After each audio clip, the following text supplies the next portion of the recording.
Bonjour chers auditeurs, chères auditrices, c'est Isaac Amankwa.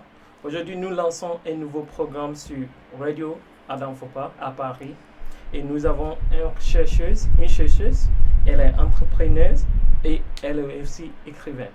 Ce programme est appelé Chercheurs africains.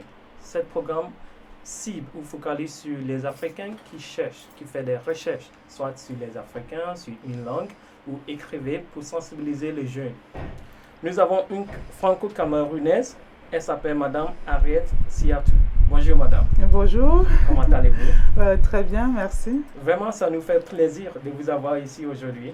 Le plaisir partagé. Oui, pareil, merci. Aujourd'hui, nous voulons discuter votre nouveau bouquin intitulé Vaincre les concubinages. Oui. C'est tout à fait toi, non? Oui, c'est bien moi. C'est intéressant. Ok. Partagez avec nous, qu'est-ce qui vous a inspiré d'écrire ces bouquins? Alors, mon histoire pour écrire ce livre, ça commence à un moment donné où j'avais vécu plusieurs années de difficultés et de douleurs dans le concubinage. Et j'ai été inspirée donc, au cœur de ces années-là, parce que lorsqu'on vit les difficultés, on a l'impression de traverser comme un désert. Dans le désert, c'est comme une terre aride. C'est une période de la vie qui est difficile. Et là, mon esprit a donc été ouvert pour traiter, justement, faire des recherches sur cette thématique-là et parler de mon expérience. D'accord. Oui. Okay. Alors, j'ai vu que dans le livre, je vois que le mot concubinage se répète plusieurs fois. Oui. Pouvez-vous expliquer comment vous comprenez en disant concubinage? Parce que ça, chacun a son esprit. Oui. Oui, voilà. Le concubinage, en fait, c'est une union de faits. Okay. En Afrique, le concubinage, par exemple au Cameroun et dans l'Afrique, on va dire c'est le viens, on reste. Le viens, on reste, ça veut dire c'est une forme d'union où il n'y a pas d'engagement. C'est deux personnes qui décident librement de se mettre ensemble. C'est-à-dire votre définition de concubinage, c'est limité sur l'Afrique? Pas seulement en Afrique, que ce soit aussi en Occident. C'est une forme d'union où deux personnes décident de se mettre ensemble. Mais ils ne sont couverts ni par la loi, donc ils n'ont aucun contrat. Pas de contrat de mariage. Beaucoup de personnes assimilent le concubinage au mariage, mais ce n'est pas le mariage. Voilà. Ok, c'est comme la Pax en France. Voilà. Ok, alors expliquez-moi, qu'est-ce qui pousse les gens, selon vous, pour rentrer en concubinage?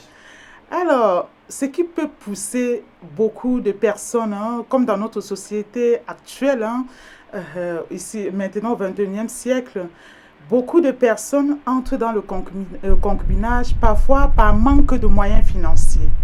D'autres entrent dans le concubinage parce que l'entourage en fait leur met la pression. Donc quand la femme atteint par exemple la quarantaine, elle n'est pas encore mariée, la famille commence à dire « tu n'es pas encore mariée, oh la fille de ma voisine est mariée », tout ça. Et du coup par pression familiale, à cause aussi de la faveur maritale qui tarde à venir, elle va aller se mettre en concubinage avec quelqu'un. D'autres se mettent en concubinage tout simplement parce qu'ils sont dans une saison où ils voient que les collègues sont mariés, ils ont leurs enfants et tout le monde se met en couple autour d'eux. Ils ne se posent même pas la question de savoir est-ce que c'est vraiment leur saison et ils courent tout de suite. Je veux faire comme mon ami, je veux faire comme mon cousin ou comme ma cousine et je me mets en concubinage. C'est ça en fait. Oui, c'est-à-dire, tu vois ça comme des inconvénients ou bien des avantages? Explique-moi un peu. Je vois beaucoup comme des inconvénients. Okay. Parce que se mettre en concubinage, déjà par influence, par le fait de la mode, par le fait que la société te met la pression, par le fait que tu te retrouves un peu plus âgé, tu n'as pas d'enfant, ce sera un moyen pour toi de faire un enfant. Ce sera un moyen pour toi de vivre un pseudo-mariage, de vivre comme si tu étais marié, d'assimiler ça au mariage. Moi, je trouve que c'est un inconvénient. Parce que les bases sont fausses. Les bases de la relation sont fausses. Oui, mais, vraiment, vous avez beaucoup parlé. Hein. C'est intéressant. En plus, c'est un sujet très argumenté. Mais selon vous, est-ce que tu penses qu'il y a des avantages pour être en concubinage avec quelqu'un? Moi, je veux vraiment être claire. Oui. Je veux parler quelquefois avec des connotations un peu chrétiennes parce que je crois en Dieu. Dans cette vie, si tu veux exceller, si tu veux faire des choses, même pour un thème comme ça, il faut avoir un penchant en fait pour Dieu. J'ai envie de te dire, mon cher frère, il n'y a rien de bon dans le concubinage. Ah bon? Oh oui. Avec un point d'exclamation. Non, il n'y a rien de bon dans le concubinage. Oui, et si tu veux, je peux m'expliquer. Oui, vas-y, madame. Oui. Pourquoi je dis qu'il n'y a rien de bon dans le concubinage? Nous avons vu, par exemple, en Afrique, il y a beaucoup, même ici en Europe, beaucoup de personnes qui décident comme ça de se mettre. Il y a déjà le manque de respect de l'entourage. Parfois, les familles vont venir agresser la femme à la maison parce qu'ils ne la reconnaissent pas comme la femme de la famille.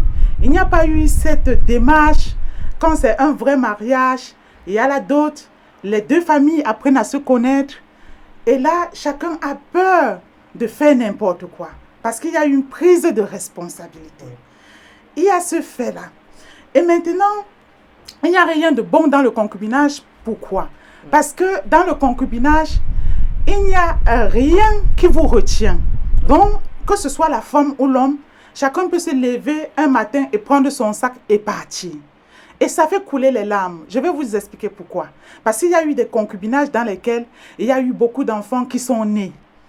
Et quand, par exemple, vous avez passé du temps avec un homme ou avec une femme, vous avez investi plusieurs années dans cette relation-là. Et vous ne vous projetez pas à mettre un terme. Du jour au lendemain, l'homme vous quitte et va par exemple épouser une autre. Vous avez fait des enfants ensemble. C'est une grosse déception.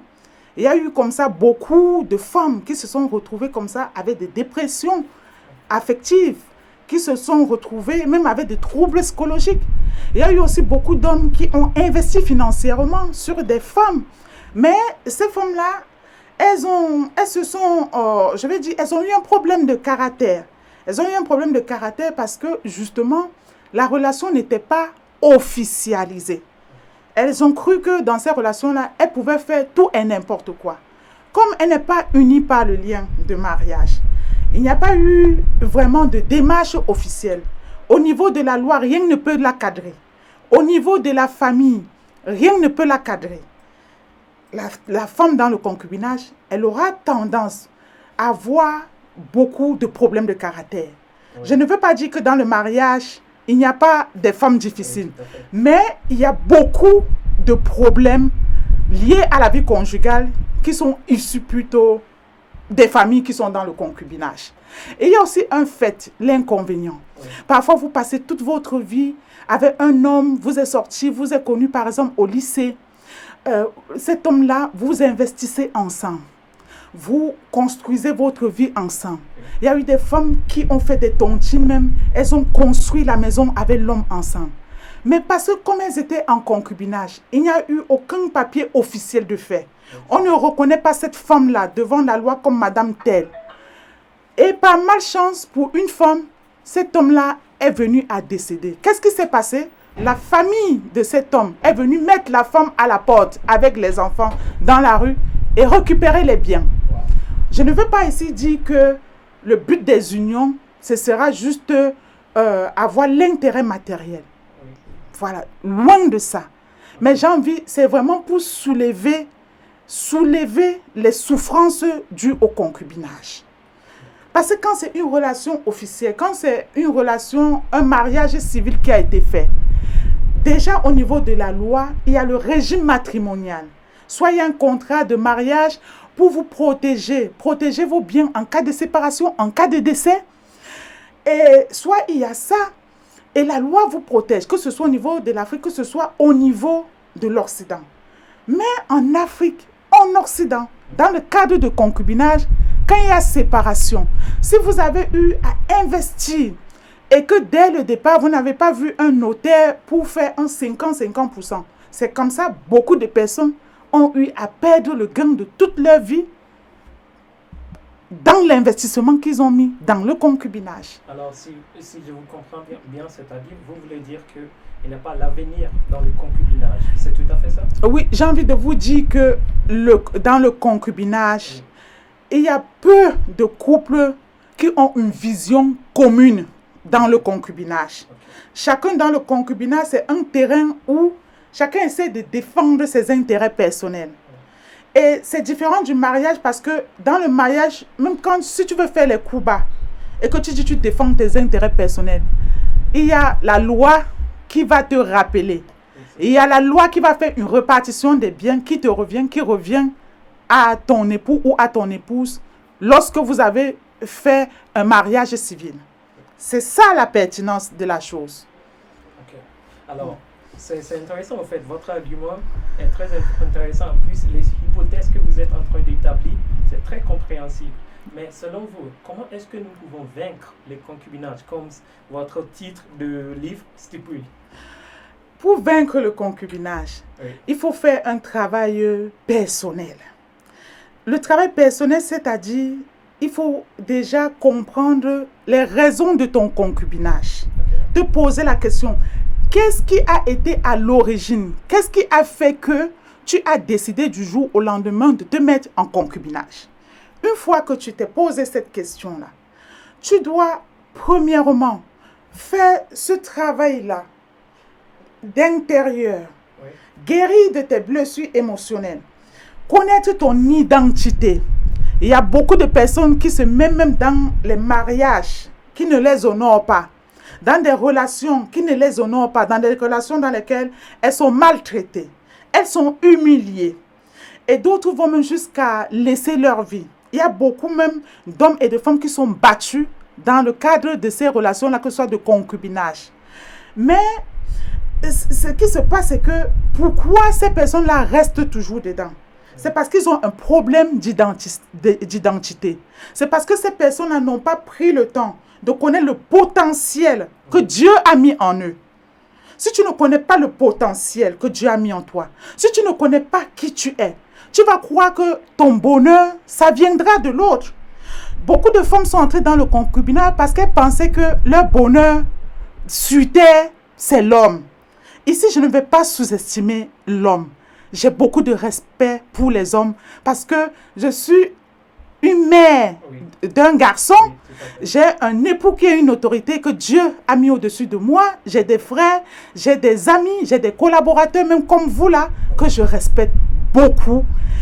Mais j'ai envie, donc j'ai envie de dire que oui, beaucoup de femmes pensent que leur bonheur, c'est juste d'aller se mettre avec quelqu'un. Oui, je ne vais pas vous arrêter là. Oui. Au fait, vous avez cité vous avez fait des citations de la Bible. Oui. Alors, est-ce que je comprends bien que votre livre focalise ou bien cherche, ou bien votre client, les clients que vous cherchez, c'est des chrétiens ou pas? Non, mon livre en fait est ouvert à tout le monde entier. Raison pour laquelle d'ailleurs je l'ai mis sur Amazon. Okay. Que ce soit, si tu es aux États-Unis, partout dans le monde entier, tu peux le commander. Que ce soit sur Amazon Europe ou Amazon France, partout. Et c'est aussi disponible même directement en me contactant par mon numéro de téléphone que je vais mettre justement en bas de cette émission. Tu peux directement me contacter. C'est pour tout le monde. Mais comme je t'ai dit à un moment donné dans l'émission, j'ai la sensibilité en fait pour Dieu. Parce que tu ne peux rien faire de bon. Même pour sortir du concubinage, pour une femme qui est en souffrance dans le concubinage, elle a besoin de chercher la face de Dieu pour guérir de ses blessures émotionnelles. Toutes les difficultés qu'elle a rencontrées dans le concubinage, les humiliations, les insultes, dans certains cas. Je n'ai pas envie de dire que tous les concubinages se passent comme ça. Mais dans de nombreux concubinages, il y a trop de souffrance dedans. Elle a besoin de chercher la face de Dieu pour guérir de ces blessures-là. Elle a besoin de faire une démarche, comme j'ai dit, une démarche personnelle. Elle a besoin de travailler sur elle, d'identifier ses blessures émotionnelles. Si ce sont les blessures de trahison, parce que dans le concubinage, comme c'est un terrain où chacun se cherche, il y a les hommes qui sont infidèles, les femmes qui sont infidèles. Tout ça, ça crée les blessures. Ça peut créer les blessures de rejet, de trahison. Parfois, tu n'es pas accepté par la famille de ce gars-là. Parce que du jour au lendemain, ils ont vu leur fils qu'ils ont investi pour qu'il aille à l'école, s'installer avec une fille qu'ils n'ont même pas fait la démarche de connaître les familles. Cette famille va rejeter par exemple la femme. Elle, qu'est-ce que ça va lui faire? Ça va développer en elle pendant toutes ces années le rejet. Et elle a besoin de chercher la face de Dieu pour guérir de ces blessures-là, se reconstruire en tant que femme. Et si c'est un homme, c'est pareil. Il peut être rejeté par la famille de cette femme-là. Il y a des familles qui ont beaucoup investi, par exemple, sur leurs filles pour les envoyer ici à l'étranger pour les études. Du jour au lendemain, on voit comment ça s'afficher sur les réseaux. Elle dit qu'elle est en couple avec un homme. Il n'y a pas de démarche familiale qui s'est fait. On ne reconnaît pas cet homme-là. Et du coup, le moindre contact que ce jeune homme va chercher à avoir avec la famille de la fille, on va le rejeter. Ça va créer de frustration. Oui, c'est vrai, ça crée de frustration. Oui. Je comprends très bien vos argumentations, Mhm. bien vos arguments, mais au fait, il y a un problème que je vais comprendre. Oui. Vous parlez de légalité et tout ça, oui, c'est bien, Mhm. être légal avec la famille et tout. Mais si nous venons en France, nous avons concubinage de la façon différente, officielle, Oui. qu'on appelle PAX. Le Pax, Voilà, oui. c'est-à-dire une fois que tu vis avec quelqu'un pendant une période de temps, Mhm. vous pouvez déclarer que on est paxé, c'est-à-dire nous sommes en concubinage, Oui. mais cette fois-ci c'est officiel. Oui. Nous avons les papiers pour justifier. Un an, on doit renouveler chaque année. Alors, à propos de ça, est-ce Oui. qu'on peut dire c'est le contraire de concubinage ou bien ça fait partie des concubinages aussi? Non, c'est une forme de relation toujours biaisée. Ok. Oui, même si c'est... comment? Je vais vous dire, Oui. parce que le pacte, ça ne vous garantit à rien. Du jour au lendemain, et justement, beaucoup de personnes en Occident aiment ça, aiment bien se paxer, parce qu'il n'y a pas ça ne responsabilise pas. Vous pouvez à tout moment aller à la mairie et mettre fin au pacte. Oui. Alors que quand c'est dans le cadre d'un mariage, il faut contacter les avocats, il faut faire les démarches. S'il y a les biens derrière, il faut voir le notaire pour la répartition Le des Pax biens. aussi, il y a des papiers signés. Le pacte, c'est juste un papier. Ok. Et quand vous décidez de vous séparer avec quelqu'un avec qui vous vous êtes paxé, c'est juste informer votre mairie. Ok. Et c'est tout. Donc, il n'y a pas de démarche que ça engendre comme quand c'est dans le cadre d'un mariage civil. Un mariage légal. Un mariage légal pour divorcer, vous avez besoin des avocats, vous avez besoin même de soutien psychologique, vous avez même besoin de passer par un service de médiation pour une séparation à l'amiable, sans que ce ne soit très violent. Oui. Alors que dans le cadre du Pax, peu importe ce que tu as eu à investir avec la personne peut se lever un matin et te dire au revoir. Voilà. Oui, c'est très intéressant. Chers auditeurs, chères auditrices, nous sommes en train de discuter ces livres qu'on appelle Vaincre les concubinages. L'écrivaine, c'est Madame Princesse Harriet Siatou, qui est franco-camerounaise. Nous sommes en train de dégager les points, les hypothèses, les problèmes, et on est en train de aussi répondre aux questions des recherches. Alors, pour terminer, est-ce que vous avez de conseils pour les auditeurs, les gens qui vous écoutent aujourd'hui? Oui, j'aimerais surtout dire aux jeunes filles, prenez soin de vous. Nous sommes au 21e siècle et Internet même nous a donné beaucoup d'opportunités pour faire même le e-commerce. Si la raison de ton concubinage, la raison pour laquelle tu veux courir, aller te mettre avec un homme aujourd'hui, c'est des problèmes financiers, commence déjà même par faire du dropshipping. Le dropshipping, tu n'as même pas besoin d'argent. Tu peux aller dans ton quartier où tu es en Afrique. Tu vois un boutiquier, s'il vend par exemple les ensembles vestes, tu fais les photos, tu te crées une page sur Facebook, tu mets les photos de ces vêtements, tu mets les prix dessus. Quand tu mets les prix, tu mets ta marge de bénéfice directement. Tu fais les publicités dessus, tu fais les vidéos dessus pour faire la publicité. Et quand on achète cet ensemble veste, tu vas prendre l'argent qu'on t'a donné, aller acheter la veste pour envoyer au client et tu gardes ta part de bénéfice. Oui. Donc, j'aimerais dire aux filles, aux jeunes filles de notre génération, ne vous livrez pas à la facilité. N'allez pas créer des blessures émotionnelles. N'allez pas vous vendre moins cher. Soyez intègres. Ayez un peu d'humanité pour votre personne. Dieu vous appelle à de grandes choses et à de belles choses. Et je pense que si vous vous posez pour travailler sur vous, il y a aussi un homme quelque part à qui vous pouvez aussi transmettre le bonheur. La femme ne doit pas penser toujours qu'il n'y a que l'homme qui peut donner de l'argent. Les hommes de notre génération aussi ont besoin des femmes qui ont la complémentarité. Ces femmes-là solides, ces femmes qui savent se battre, ces femmes qui savent fermer leurs jambes, travailler sur leur dignité. Donc, je souhaite vraiment que vous, les jeunes filles de notre génération, que vous efforcez pour voir la vie différemment. Il y a un phénomène de sugar daddy, par exemple, en Afrique. Vous partez, par exemple, coucher avec les hommes qui ont l'âge de vos pères. Ça vous transmet des maladies. Et tout ça, ça gâte votre fraîcheur. Parfois, ces hommes-là sont dans des choses spirituelles très fortes. Ils volent votre étoile.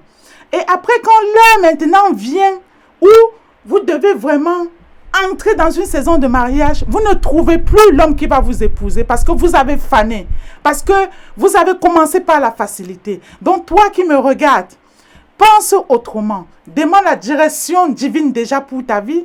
Travaille sur toi. Développe le bonheur qui est en toi. L'homme ne peut pas te donner le bonheur si toi-même, tu n'as pas de bonheur en toi. Personne même ne peut te donner le bonheur si toi-même, tu n'es pas une femme de bonheur. Oui, c'est vrai. Voilà. C'est vrai. Merci beaucoup. En fait, je suis très convaincu et je vous conseille d'aller chercher Vaincre les concubinages. Vous pouvez les trouver en ligne, la version numérique, et aussi vous pouvez trouver la version anglaise. Également, vous pouvez trouver ces livres sur Amazon. Oui. Et vous pouvez également me contacter ou contacter Adam Fopa Radio à Paris si vous avez besoin de ces livres. Je vous conseille de les trouver, lire et essayer de digester tout ce qui est dedans. OK? Nous voulons terminer ici, madame. Oui. Et vraiment, ça nous fait plaisir de vous avoir ici, madame Princesse Henriette. Et tout ce que nous pouvons faire à propos de ça, on va vous informer. On est très content de vous avoir ici. Au revoir. Merci beaucoup. Au revoir tout le monde. Bonne journée, à la prochaine. Merci. Au revoir tout le monde.